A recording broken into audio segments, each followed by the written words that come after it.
fans, I'm back, leading the autumn programmes on BBC Three with the most expensive series ever to come out of this bureaucratic dump.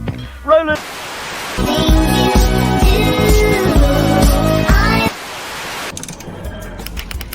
So where are we going? Further than we've ever gone before. Report. Structural latching system integrity breached. Prepare to take us out of here, number one. Fire up the engines, half impulse till we clear the nebula, then punch it up to warp 9. Ready phasers, load forward torpedo bays. Engage.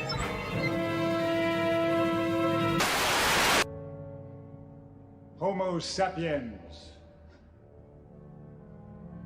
What an inventive, invincible species. It's only a few million years since they crawled up out of the mud and learned to walk. Puny, defenseless bipeds. They've survived flood, famine, and plague.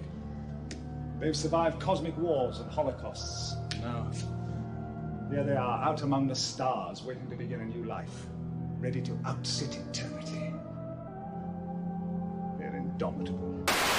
Yes, indeed, ladies and gentlemen. We are indomitable. Thank you there for Tom for that introduction. This is a pre-record. Don't get overly excited. I won't be answering your chats because this is a pre-record. I'm recording this at 11:28 a.m. for me. It's going out at 7 p.m., which is 5 o'clock for you in the UK, or noon on the East Coast, or 9 a.m.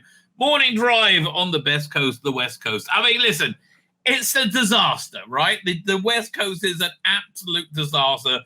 Feces everywhere, human feces everywhere, if you're lucky, right? If you're lucky. Weather's still nice, though, baby. Weather's still nice. You can still go to that beach from Planet of the Apes, or can you? That's over in Malibu, I believe. I think it's probably open to the public. Who knows? Who knows? Anyway, we have a lot to talk about today. As we have a lot to talk about every day, the worlds of genres are always heaving with information. But what I really got to get done today is start working on chapter 3 of Millennial Rights. I got all the AI recorded. Yeah, Millennial Rights. This is a book by Craig Hinton. I'm doing a book on tape of this, read by an AI deep fake of Colin Baker. Sounds freaking awesome. I am just really enjoying it. And oh boy, it's so much of its time. It's really set around Y2K, which if you're too young to remember that, was we thought the world was going to end on the because the computers couldn't deal with going to the year 2000, right? We thought they were all going to go back to like 1967 or something, and then everything will break down, and nothing happened, right? Literally nothing happened. So there you go. So, but it really is on the side. They mentioned a food critic, Michael Winner, right? They mentioned like this was really contemporary, cutting edge at the time, and it's just archive stuff now. But I'm really enjoying it anyway. So I got to work on chapter 3 because that's coming out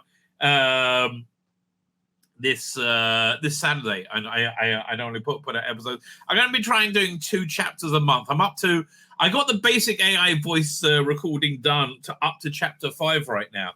But when you do it, the only way of doing it, so to make sure it works, is to listen to it in real time. And then every now and again, you get a word, like he'll say Daleks instead of Daleks, or something like that. Or there's be a typing error, right? And so it'll read out the wrong thing, or you just want a different inflection. So I then go back and I replace these little words, these little phrases here and there. So it's a much more smoother reading experience. And again, I'm really enjoying it. Anyway, so that's what I work on today. If you want to sign up my Substack, it's in the video notes. The Substack is my email newsletter. If you want to receive the MP3 of this, and you missed the first couple of chapters, don't worry, I'll send them to you. It's just sign up for my paid Substack. I would like my subscribers to get something of worth. So I hope to be getting a couple of chapters out a month. I really got to finish writing this story for Dr. Alex. That's my next thing. And then I got to get back to writing my book, Malaysian Blue, which I was also doing as a book on tape, read by Peter Capaldi. Sounded freaking awesome, right? Awesome, beyond awesome. So all that going on. Fine. Let us get to the news. We got much news, not much Doctor Who news. We actually had something happen in the world of Doctor Who yesterday, but it's just, I'm so uninterested in it right now, right? The bottom line, I'm just so switched off until I don't trust it at all. like at all. It's saying everything that is everything Rusty Davis and the production crew are saying is an alarm bell, right? I think, look, the biggest news is Disney going down. Disney selling off their streaming assets, ABC and probably more, right? They are in real financial states. Their stock price has dropped to the lowest it's been in a year, and it's lower than it was at COVID right now. It is in the toilet. It's doing really bad. Park attendance is really down, right? The wait times for this summer for rides are non-existent. It's better than it was in COVID. It's crazy how quiet it is, because I think it's a combination of it. They got greedy and they charged too much, and they systematically destroyed the brand.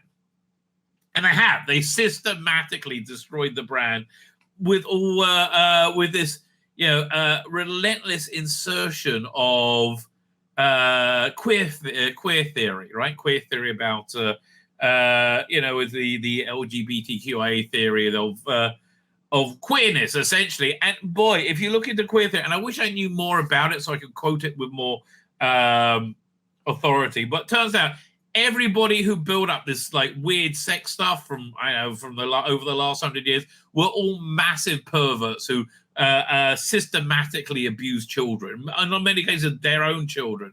So and they're still the venerated people in the field. So like things like, you have a guy in the Disney princess store with a mustache wearing a Disney princess dress. Go, hey, come in, everybody. He looked, I wasn't accusing this guy of being a pedophile.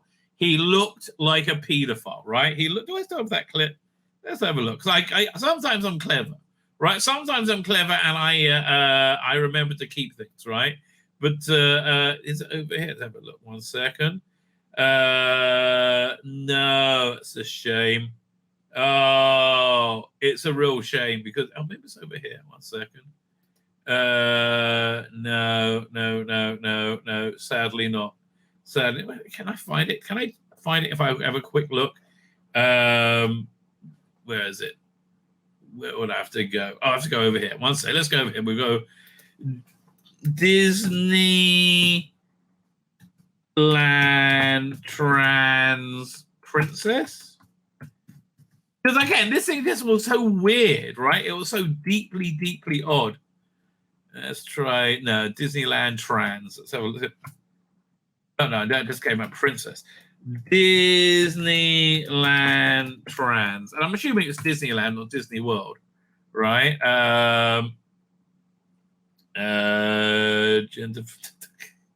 What? Okay, no, this has got to be fake. What? Okay, this is worth looking at. Again, this is a sign that if we're living in a what's the word? A simulation, it's breaking down. Okay, I was looking for something else, but this is freaking insane. Yeah. Save video as Disney weirdness. Now, this doesn't illustrate the point that I wanted to, but here, let's put this up. This is freaking insane. I'm on the wrong thing. Hang on. We do video file.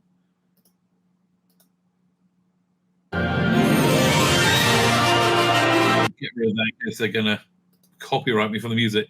Why are all these are all people standing up having a pee dressed as Disney princesses? Okay, this is strange. This is leaning into Disney today, right? This is how they destroyed their brand, right? This is exactly how they destroyed their brand. Let me see if I can find that clip that's really spelled it out. No, trans worker. Let's see if that comes up. No, I'll do a general. Let me see if I can spell Disney right. Trans. Hang on. I'll do a Google search, and I don't think Google's really going to help me much. There you go. Oh, okay. As I said, I don't think Google's going to help me at all. This comes up straight away. That's incredible. Okay, so I take it back, Google. You're doing well again, right? How can I download this video? Now, Instagram Instagram video downloader. I wish I found it on Twitter. That'd be much easier.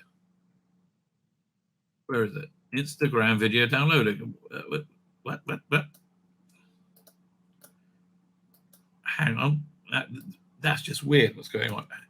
Open up a no. Okay. Google search Instagram video downloader. Okay, this is saying this will do it. Fine. So I go over here. And it's a TikTok video downloader. Not Instagram. TikTok.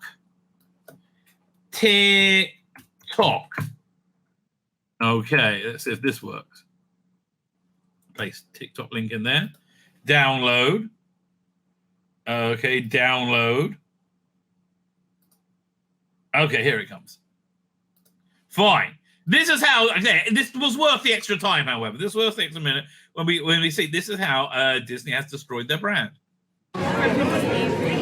Like, most people find that creepy.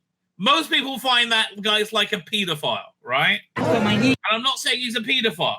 I'm saying he gives off pedophile vibes. I'm one of Fairy Godmother's apprentices. I'm here to shop. Yeah, you're not. Yeah, okay. Jeez, fucking Christ. Most people are not comfortable with this. I'm sorry. So this is how Disney's destroyed their brand. And look, if you're a trans person, live and let live, baby, right? Live and let live. You live your life however you want to, right? But Disney's in the freaking toilet. Disney is going down in flames big time. Their stock prices is plummeting, right? It's plummeting. So what does this mean for Doctor Who? Well, the first thing is it depends on who ends up buying it, if anybody does, right? If it's somebody with a business footing of wanting to not destroy their investment, they're going to just strip out all the trans stuff because, again, people are not into the Dylan Mulvaners. I mean, again, consenting adults do what consenting adults do. That's fine, right? That's 100% fine. But most people do it in private, right? What consenting adults do in private is what consenting adults do in private. I don't care. It's this forcing this morality into people's faces that I don't think people are really on board with. So that's how they destroyed their brand. So anyway. So if they may want to somebody might buy it and want to strip out the trans stuff, which will mean reshooting the Yasmin Finney and Jinx Monsoon stuff. Stranger things have happened, right? Stranger things have indeed happened. But I think the only thing, but that's like depends who buys it, right? I mean, Apple seems pretty dumb, in the same corporate world of insanity. But I will say like this: one thing I think we can almost guarantee is what's going on right now because of the Disney implosion is that Rusty Davis is shitting himself, right? He has no security, no idea what's going to happen. He is absolutely terrified, and for good reason, right? His world is crumbling around his ears. I think that's why he's lashing out at fans quite a bit on Instagram, right? So that's one solid piece of news that we have going on. Now, before we talk more about the upcoming era, which I'm just not interested in, right? I'm more interested in sharing this complete rumor that I have no idea of the veracity of whatsoever, right? Because this is more interesting to me, and it just is. This is from Ian Levine. So Ian Levine says, I have a feeling, call it intuition if you like, that something wonderful is coming from Doctor Who home video. I hope you're right? Oh, man, I hope you're right. And I do believe that Callum, who I can't remember his last name, who did the incredible animation of the Celestial Toymaker Part 1, I hope he does Parts 2 and 3, has professional employment within the world of Doctor Who, right? Which should be forthcoming. And I know somebody else working on that thing as well. I can't say a word, right? I am eager for them to announce it. I don't normally get scoops like this, right? I don't normally know what's going on. Now, actually, I do, right? On this one tiny occasion, and it's very exciting. It's something I'm certainly up for. But yeah, if you haven't seen the Celestial Toymaker reconstruction, so when Ian Levine, the famous was part of the John Nathan Turner production, and probably rampant sex parties in Brighton. Probably, I don't know. I wasn't there. So when he says he has a feeling, I think he knows. Call it intuition if you like. Saying, what? I wonder what it is. I think something that has not leaked and is going to catch everyone by surprise. I can smell it in the air. Listen, this is Ian Levine saying, I know something that you don't, right? Which, God bless him. He is completely allowed to do that, and I'm very, very happy to do that. Did he reply to anybody at all? I don't know. By the way, Mark Cattis there. It's so weird seeing Mission Impossible Dead Reckoning 1, because there's a scene where Mark Cattis and what's his name? India Miranda from Torchwood and a bunch of other things. So I like her a lot, right? I really like her a lot. In it playing Americans, and it's really bizarre, right? It's really bizarre. Bring something back. And this is the other news that we have. Patrick Troughton got honored with a plaque. Michael Troughton showed up along with Sylvester McCoy and Sophie Aldred. Fraser Hines, I think, was there. And other, who was it? Caroline Ford was supposed to be there. I'm looking at all the old. Oh, Matthew Waterhouse there. Blimey, Matthew Waterhouse never got a mention. Sorting out if that is Matthew Waterhouse. It could be Matthew Waterhouse, or it could be, what's his name? Famous actor who was in Ghostlight and played Redford Fenn Cooper. It could be him as well, right? I don't know. Hang on. Let's see if I can just go straight to the image. Should be able to zoom in on it a bit. Okay. Yeah, that's Matthew Waterhouse. That's totally Matthew Waterhouse. Who else do I recognize? That's Fraser Hines. Blimey, looking old. And I'm looking at all the old people, right? Who are Caroline Ford, Sylvester McCoy, Sophie Aldred, also looking a bit old.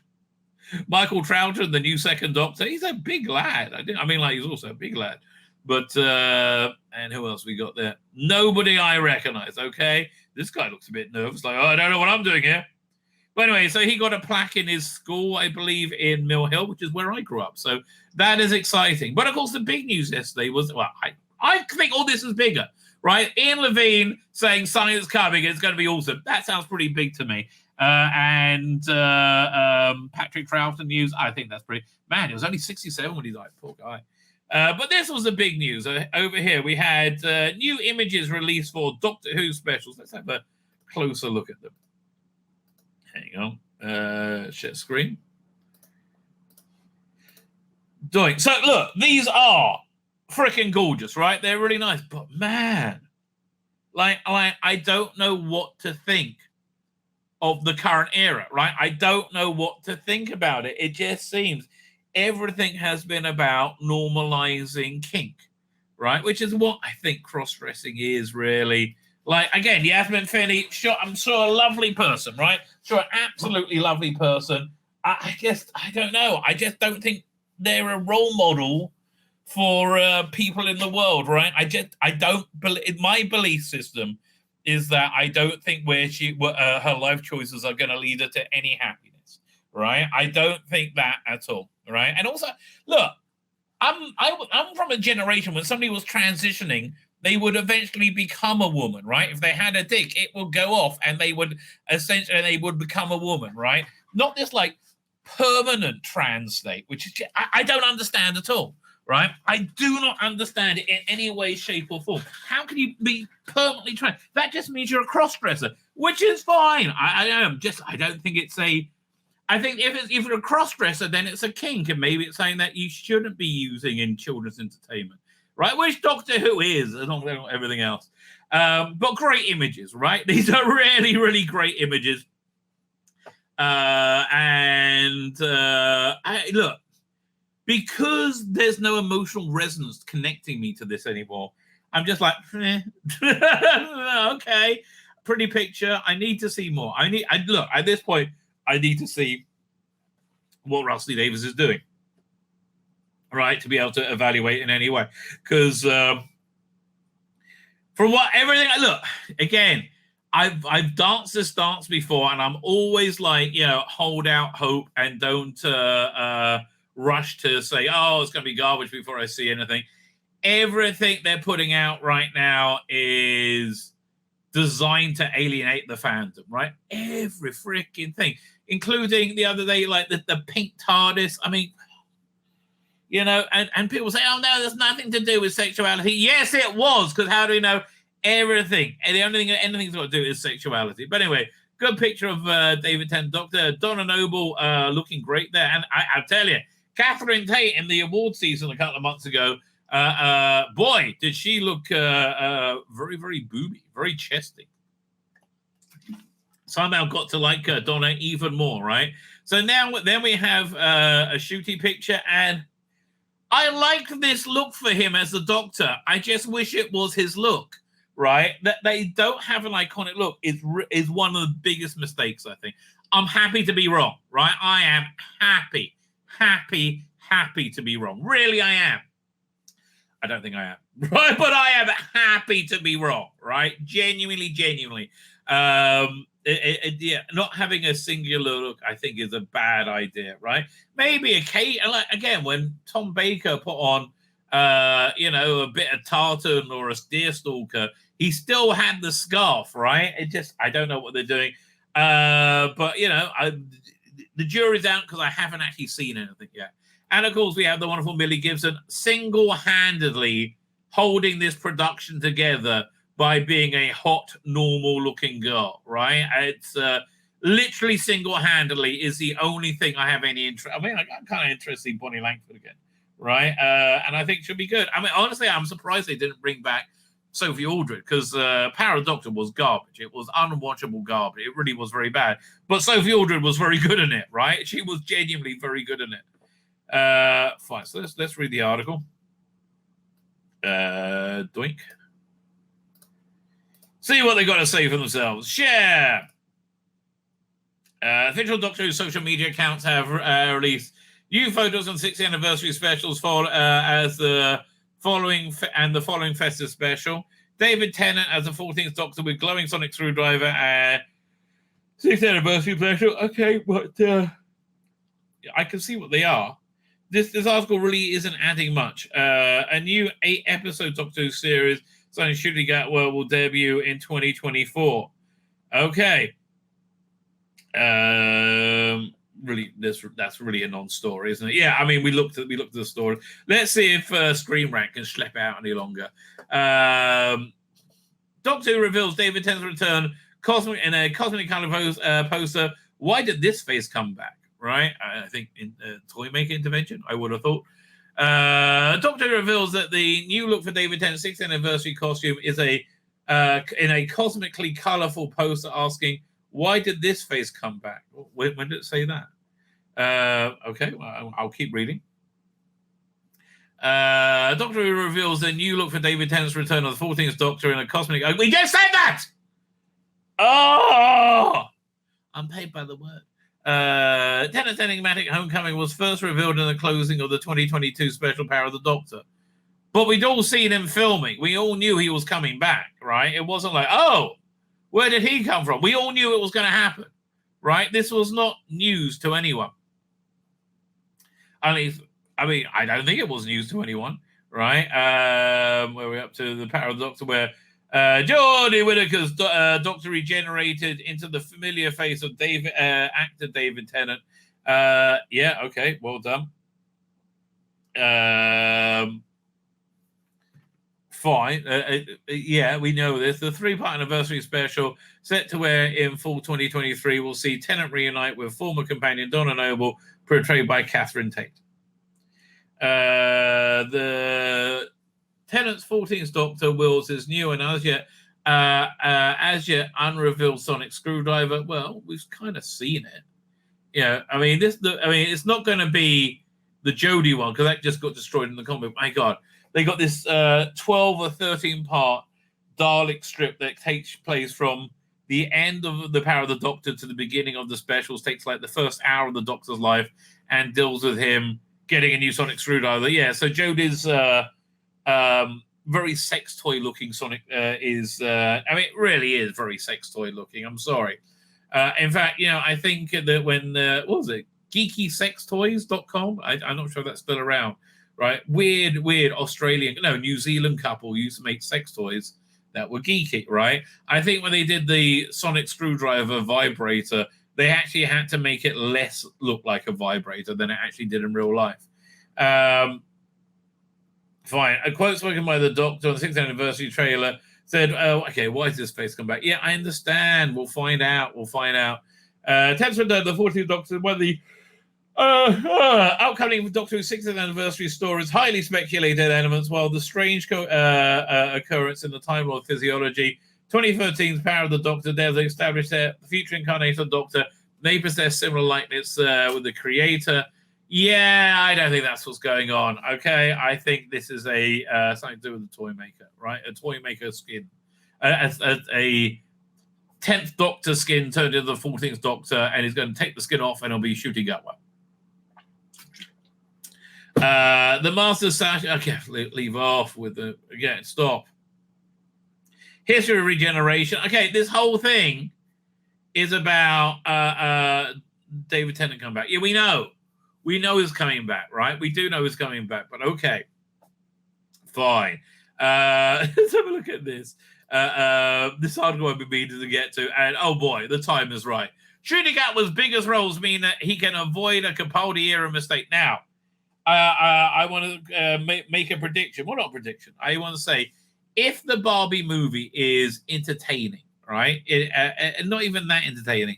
More entertaining than Mission Impossible Ghost Protocol. Not Ghost Protocol, I mean Dead Reckoning.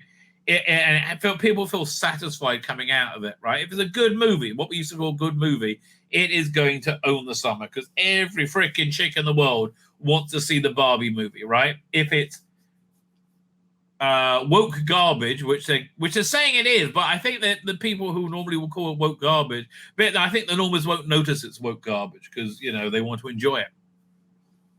If it tanks, it could be a real problem with Ncuti. If it does well, he's going to be royalty, right? He's going to be absolute royalty. And I actually have to tell you, everything I've seen from the Barbie movie looks entertaining to me. So I think it's going to do gangbusters, right?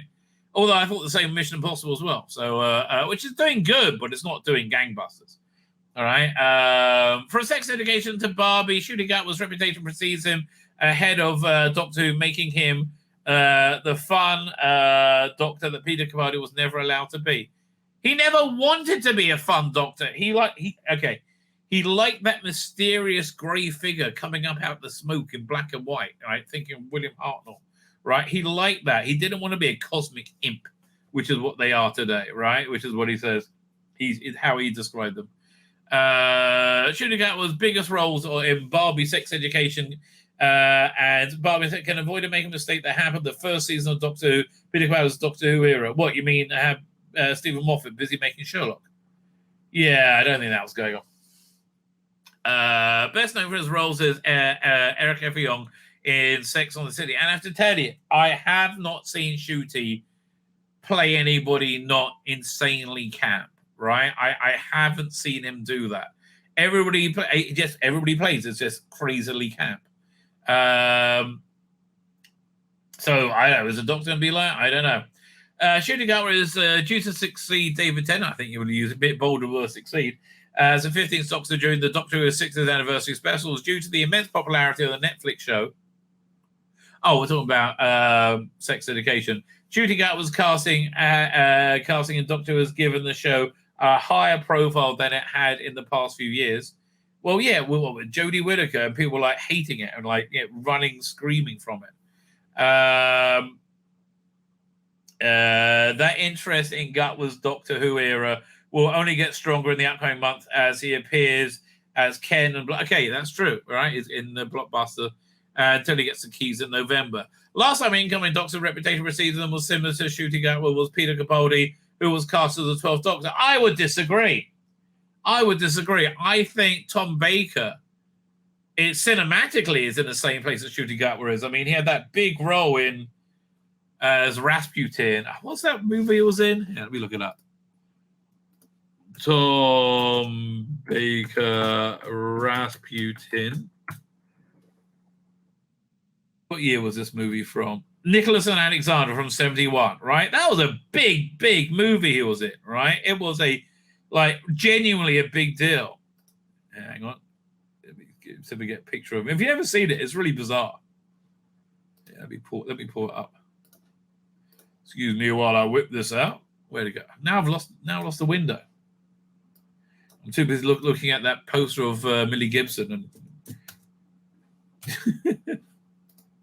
I can't really say, yeah, but that's Tom Baker as... That was a huge role.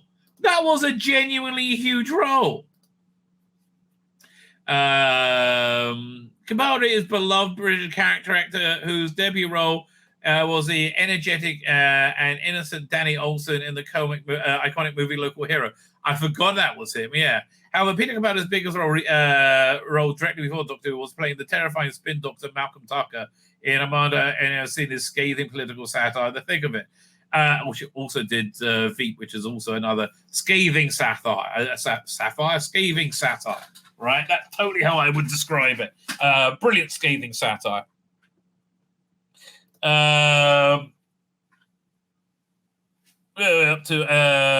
So people expected him to be a lot like Malcolm Tucker. I think Malcolm Tucker had no influence on the way Capaldi played it at all, right?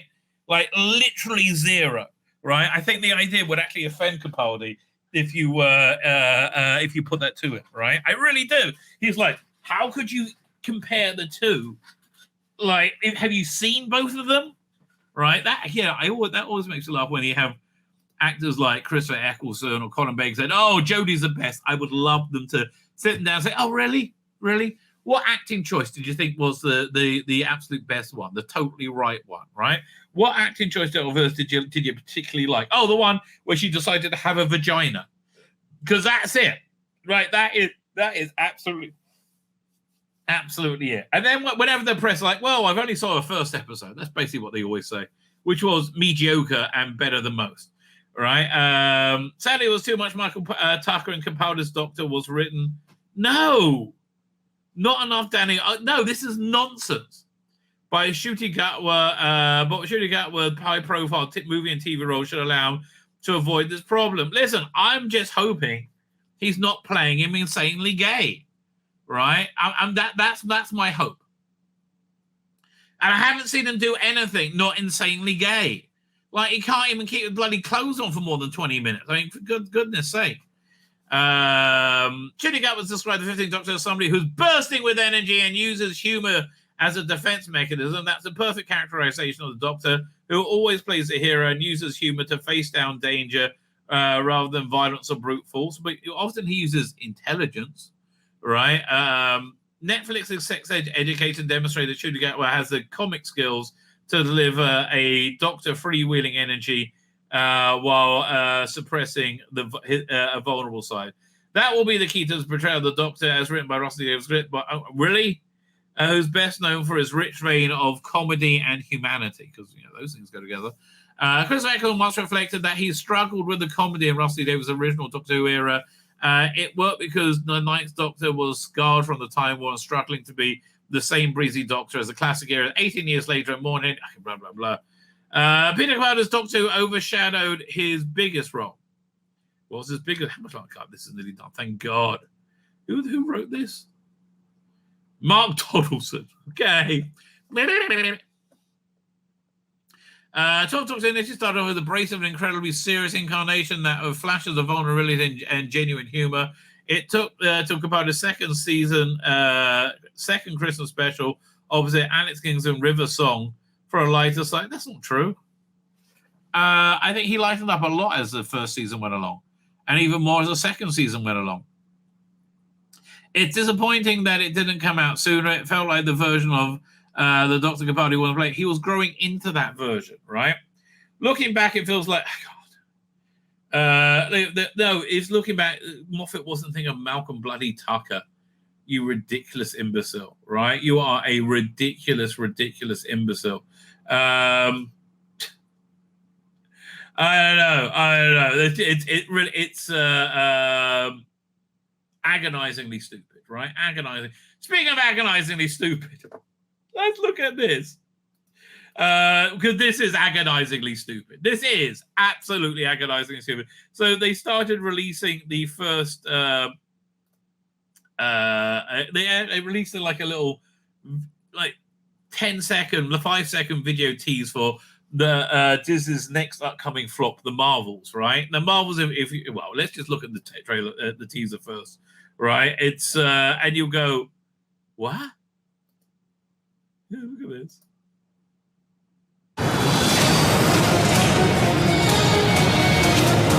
all three of them look shit, right? All three of them look absolutely shit. I mean, Brie Larson is even worse this time round. Whoever the black woman is, Monica Rambeau, again, they just look ridiculous. Okay, and then we're going to look at Miss Marvel punching away. Again, look at this. It's unbelievably bad. It's all, I mean, like, really? Like, who in their right mind thinks anybody's going to see this, right? Oh, look, it's a fat Indian kid. Yeah, I'll spank that. Off to that. No, you won't. And, like, again, no one's getting off to Brie Larson. And she even hits badly. Triple threat to Disney. So, yeah, let's dive a little deeper into this. Yes, I think there is much piss takery that we must have to indulge in. There we go. Well, I also got another article about this. Is this the one?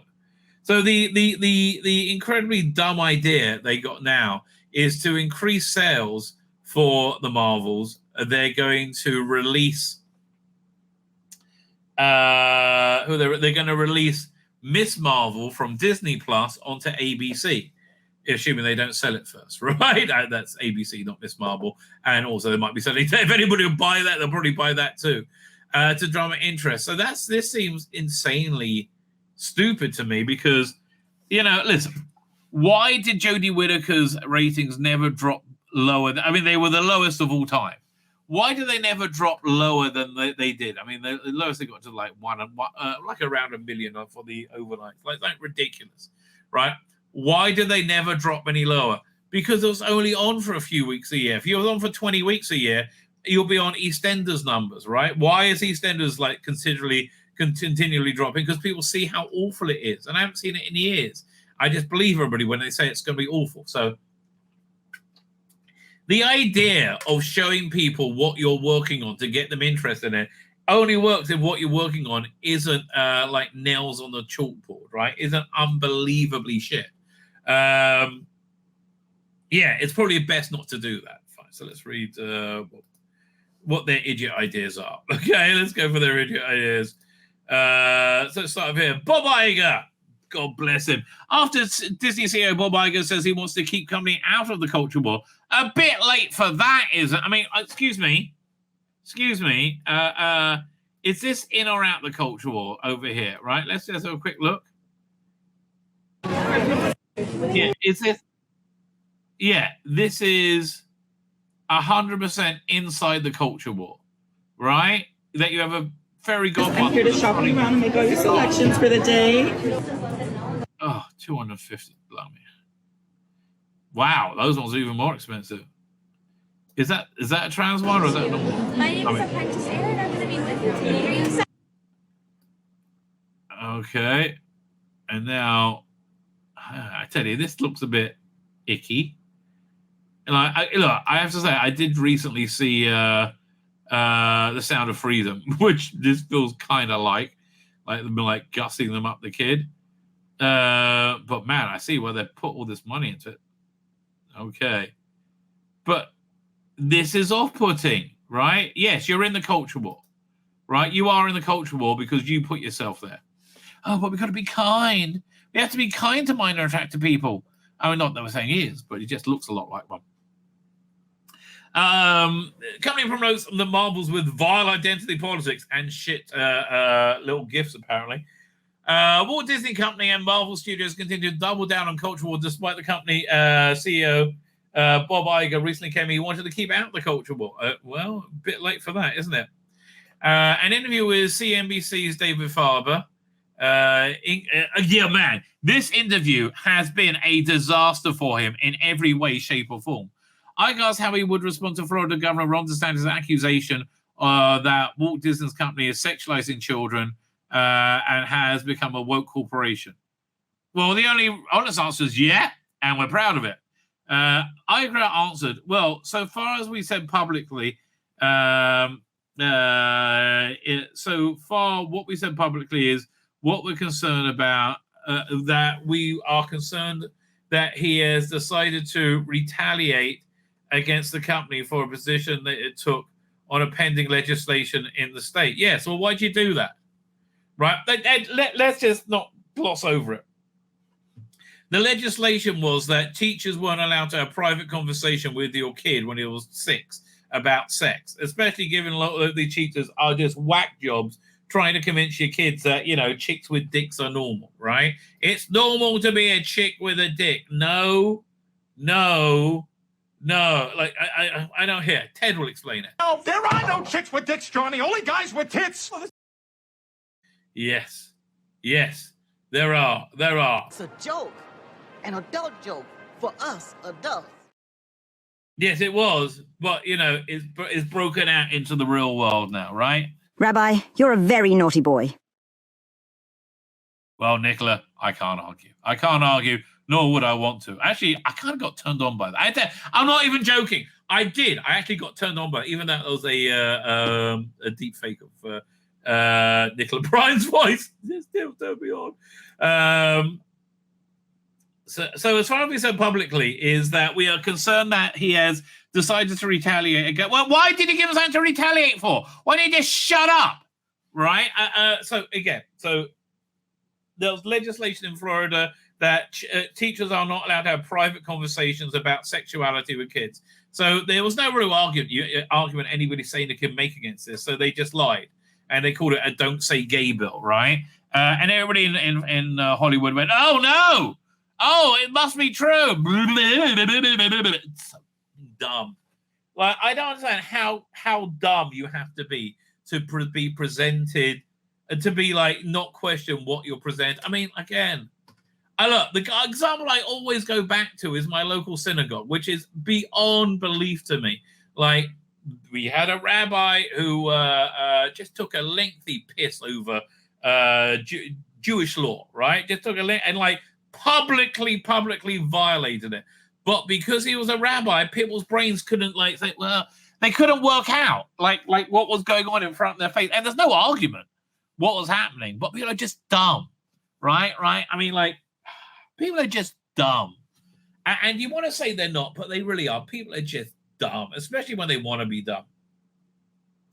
So he decided to retaliate against the company for a position that the company took pending legislation in the state, and frankly, the company was within its right. No, it fucking wasn't. Shut up. And you had that weird hostage video from Bob Chapek. And again, look, Bob, mate, here's what you should have done. You should follow what Trump's going to do in his next presidency and come in and fire freaking everyone, right? Yeah, why would anybody want to buy Lucasfilm? It's got Kathleen Kennedy's people all the way through it. You've got to like slash and burn. And although, you know what, you fire the first dozen, they all shut up. They will. They'll all shut up and just get rid of the story unit for the start. Even though I'm not sure it was handled very well, it is not your right, as a company to criticize state policy. Your job is entertaining fucking families and children. It's not to pontificate on the right of fucking man. Which you don't know. God forbid I say man, because that's the bad thing now. It was within the right to speak up on the issue, constitutionally protected. No, individuals have free speech, not fucking companies, right? And please, don't tell me you like free speech. You're so on board for the government censorship of speech via social media. To retaliate against the company in that way would be harmful to the business, was not something we could sit back and tolerate. Well, good for you that you didn't sit back and tolerate it, mate, right? Because you ended up having your ass handed to you, didn't you? Right? You forgot. You were a guest there. Yeah, you bought money in, but your company's falling apart. Company is falling apart because of your disgusting, weird sexuality and injecting into freaking everything, right? Which people are sick of. It's finally happened. Again, your $2 billion Star Wars hotel, which was shit. Let's be clear. It was a shit idea, realized in a shit way, right? Closing down in under a fucking year. $2 billion you burnt on that, you bloody moron. right? So maybe your ideas on politics aren't any better than your ideas on how to run your business, which is fucking awful, right? Absolutely freaking awful. What are we up to doing? So we have filed a lawsuit to protect our First Amendment rights and protect our business, frankly. Okay, good luck. Good luck with that. Iger revealed that he does not want the company to get into the kind of culture war. Other issues that you reference is the last thing I want the company to do. It's all you've been fucking doing! Okay. Indiana Jones and the Dial of Destiny was garbage because it was woke, right? It was woke in its inception, right? You can only do old classic characters if you can tear them down and destroy them, right? It was... Anyway. We've operated almost 100 years as a company making product that we are actually proud of in terms of impact on the world. Oh, really? How's it going now, mate? Are you proud of Indiana Jones' impact on the world? What about everything else that's failed this year? I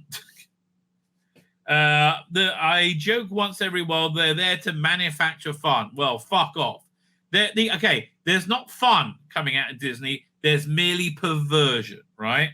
So later reiterate he doesn't want to engage in specific, except to say our goal is not a goal to be involved in culture war. Yes, it is. You're relentlessly involved in it. Our goal is to continue the wonderful stories and have a positive impact on the world. Well, you've had a very negative impact on the world. And we're a crowd to attract leisure. And the notion that Disney is anyway sexualizing children is quite frankly preposterous and inadequate. Really? 1 second. I remember seeing something not very long ago.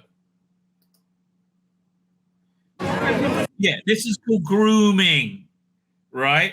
Okay, what this person is engaging in is a kink, right? It is not an identity. It is a kink. And you are grooming children to go along with the kink. So my name's Nick. I want to fairy godmother's apprentice.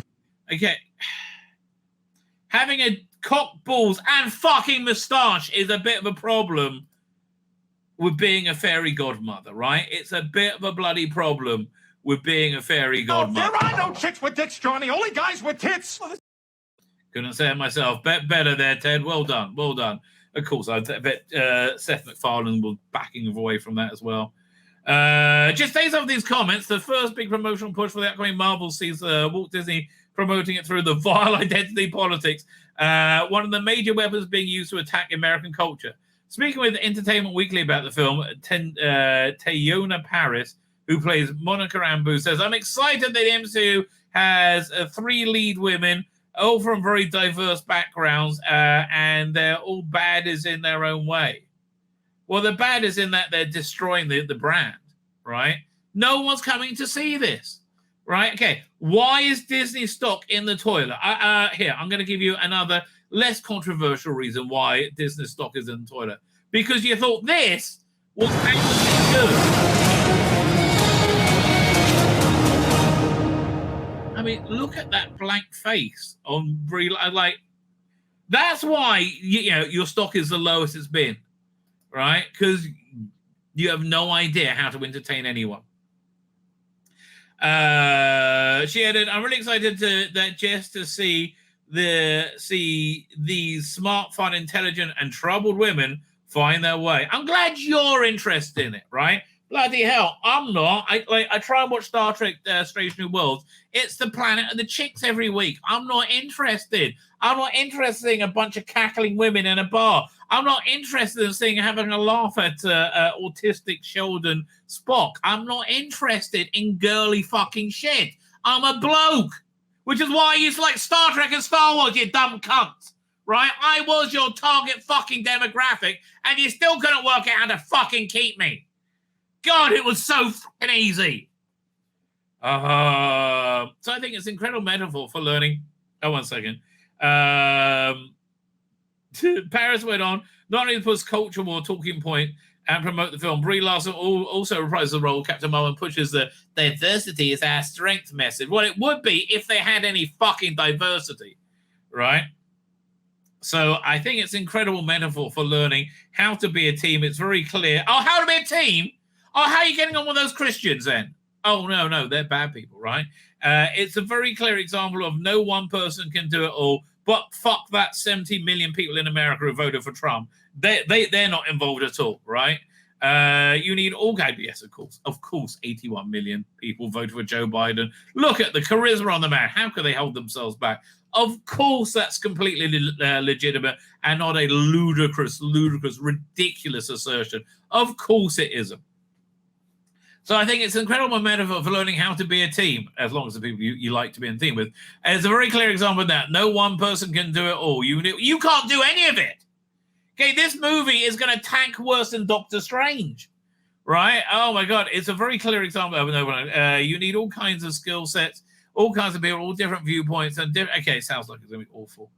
Awful, right? Zoe Ashton, who plays a gender-swap Kree villain Dar Ben, also made it clear the girl power film, if it wasn't already clear. Yay, Slaz, yes, Queen. It's this all-female sci-fi extravaganza that no one's going to watch.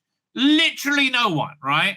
A woman on the other side of the camera, with a woman on the other side of the camera. Okay, no one, yeah. Women that you got, have you heard of a thing called imposter syndrome, when people feel like they don't deserve to be white where they are? It's because they don't deserve to be where they are. I felt very moved actually being involved in it. Are you going to feel moved when it tanks, right? It's not an environment you're often in. A huge budget movie with badass women and family of Samuel Jackson. Samuel L. Jackson is like the biggest pussy in the world now. Oh my God, the pussy that took out Nick Fury's eye was a smaller pussy than this guy. This guy's a huge pussy. That just doesn't happen. You know why it doesn't happen? Because these huge, big budget blockbusters have to get a mass audience.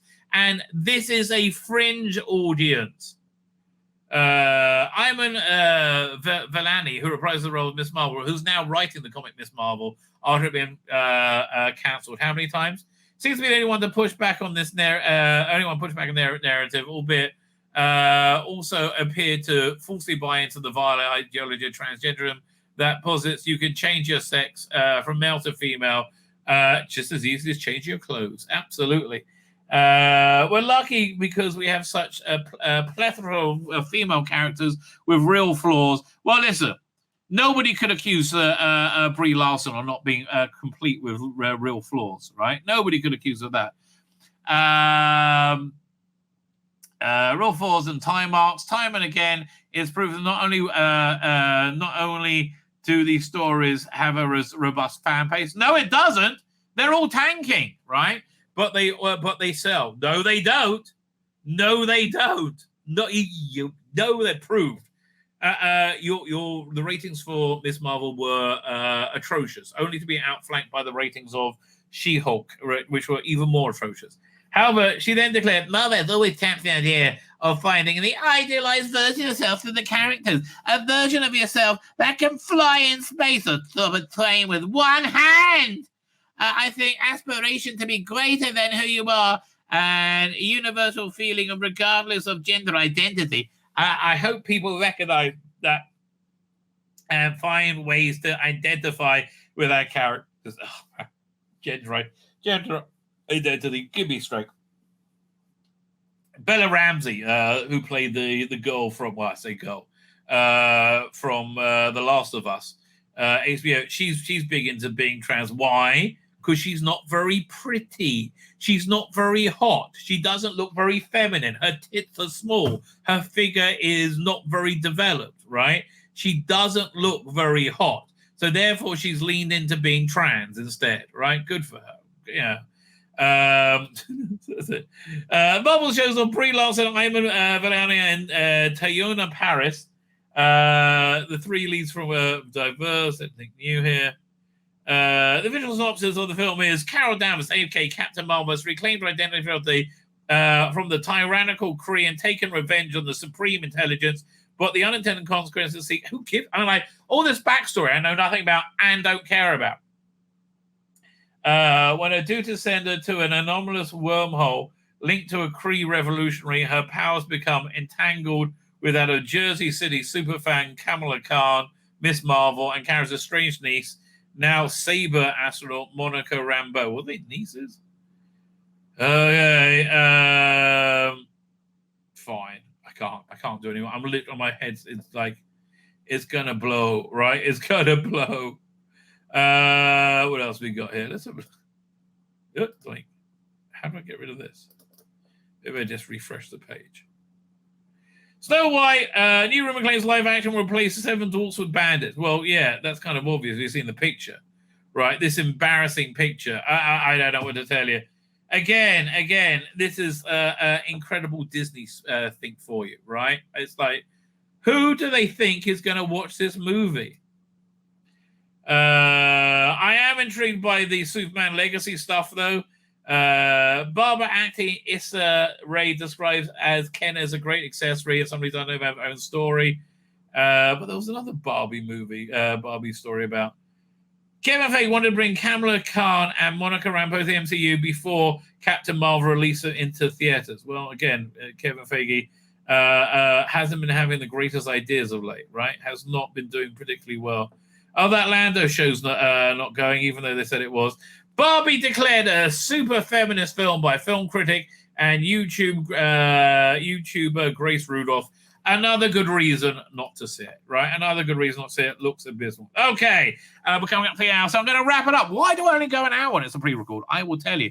Because I broadcast via StreamYard, and if to do a 2-hour stream will cost me $50 a month membership, whereas this one costs, I think, $20 to do an hour stream. So that's where it is. Join me tomorrow. I'm back here, same Rabbi time, same Rabbi channel, 7 o'clock. No, 7 o'clock for me. 5 p.m. UK, noon on the East Coast, and 9 a.m. on the West Coast, slightly longer because it's a live stream. And fun and frivolity will prevail. Please subscribe to my channel on YouTube. Because I've been throttled like crazy. Lost about 30 subscribers. It's just like, you go, what? On Rumble is so much better a platform for me. Please subscribe to me on Rumble. On Twitter, follow me on Twitter. Look in the video notes of my Substack. You sign up, you'll find out what's going on when I'm putting things out. And when you'll be able to get chapter 3 of this, which is coming. Well, it's going to be a bit of it. Will be coming on YouTube this week, this Saturday, for your delight and delectation. My name is Tzvi Lebetkin, the Rabbi from another planet. Please like, share, and subscribe, and ring that little bell. Ring the little bell so you're notified when new videos drop.